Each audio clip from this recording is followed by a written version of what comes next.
Hello, everyone, and welcome to Dig Deep. New format, new style. Very proud of it. And today we're going to talk about something completely away from motorsport, but fully related to technology. The company is called Lumen. It's using self-driving technologies, robotics, AI, computer vision, to help blind people to navigate the world with a human interface. And today we're going to speak with the CEO and founder, Cornell, to understand where the company is and where the company is going. Lukash, for having us. Let me get from the beginning. I was born in a family where both of my parents and my sister have disabilities. And growing up in such an environment, I really understood how much technology can help, but also how little technology for people with disability is around the world. We started a few years ago building this thing, and we call them the Lumen glasses. What we do is that we took self-driving technology and we scaled it down to something you can wear on your head, which does exactly what a guide dog does, but without the drawbacks that a guide dog have. So let me explain you what these things do. And I'll give you the analogy with a guide dog. If you have a guide dog, you can ask the guide dog to take you to the door or to take you to an empty seat, or if they really know the route, you can ask the guide dog to take you back home. And the guide dog does this by pulling your hand, avoiding you from obstacles, keeping you on the sidewalk, stopping you at the pedestrian crossings, etc. But what it does mainly is guide you by pulling your hand. What we do with the Lumen glasses is exactly the same. We can do exactly what a guide dog does with one core differentiator. If the guide dog pulls your hand, we actually pull your head. So this thing on the head over here, it has our patented haptic feedback interface, which actually feels like something is pulling your head, like holding your forehead and pulling you in the direction you have to go.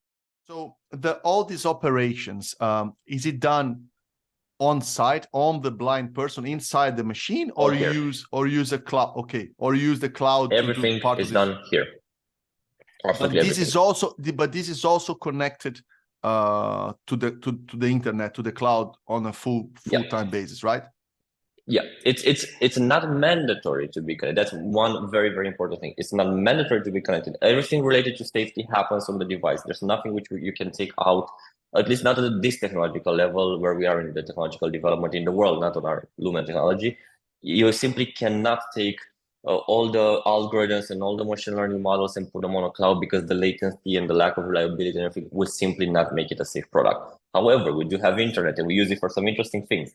Let me give you a very simple example. We have a video which we filmed like 2 years ago. No blind person in the world went alone to shop in a large supermarket, because it's simply way too complicated. It's a maze, not even with a guide dog. It's not like you can take a guide dog and say to the guide dog, take me to the bread, and then find the bread. But we actually proved it can be done with our technology. So we took one of the older versions. I mean, this is a bit of an older version. We have even older than this versions of the device.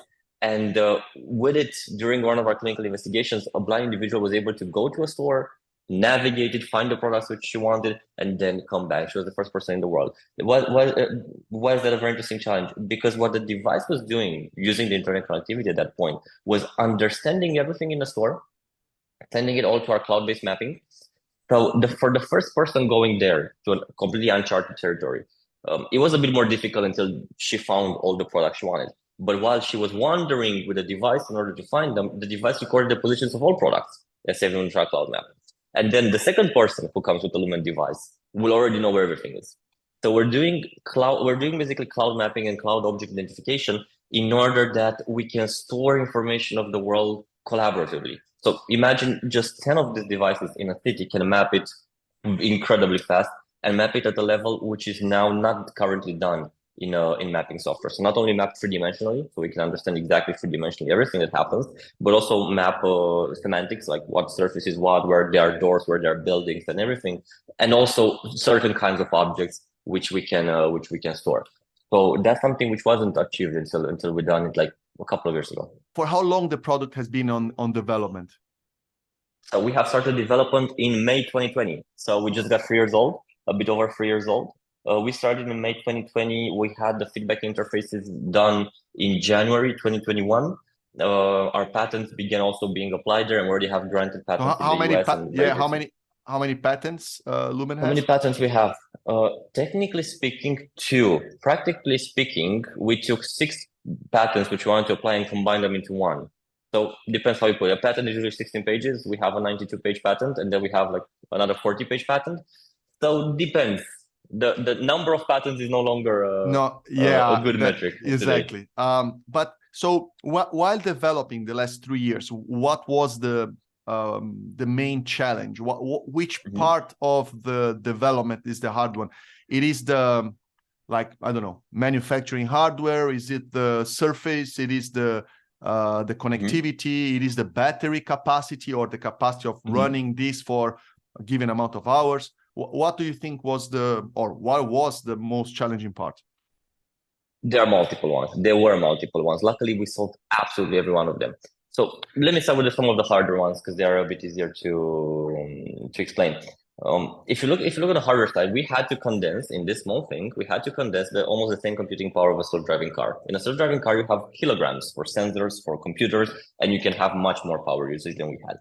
We had to combine everything. And you have a big battery, right? Yeah, you have a very big battery. We had to combine everything in all the sensors and feedback in a place which, can barely fit in my hand, and all the computing and batteries in the back. So this was a huge miniaturization challenge. For the last 3 years, we were able to increase energy optimization, I think, tenfold. The governmental level is watching us. How the countries can approach Lumen, and how can you help directly? Sure. So one of the most important things which we want to do is that this product will be reimbursed or subsidized based on the assistive technology reimbursement or subsidy program in a particular country. We have identified over 250 different reimbursement and subsidy programs in the top 60 markets for us. So for a blind individual, this will be either free, either heavily subsidized. If you know a person which can benefit from the device, if you are a person which can benefit from this device, or if you're a representative of the government or assistive technology reimbursement funds, .lumen.com, that's the website, www.lumen.com is our website where you can find more details about how to contact us and how you can help, or how you can be helped by the technologies which we developed. Okay, Cornel, thank you very much. I think that was great, and congratulations on everything you achieved so far. And I'm very proud to be involved with Lumen since the beginning, and trying to help to build a better world.